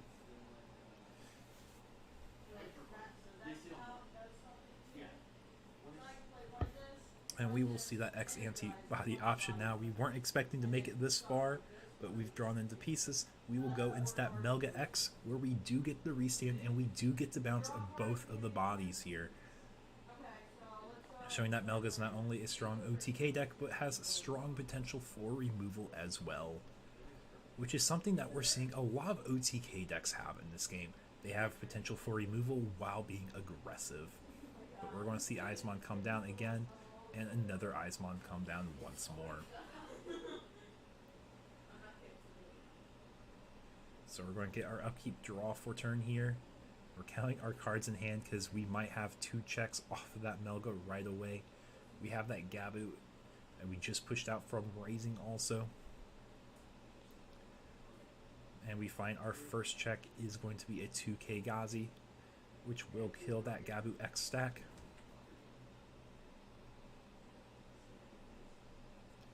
And we're going to see a swing in security, drawing for that Garuru promo again. This time we will be going for 2 checks thanks to that promo Werga.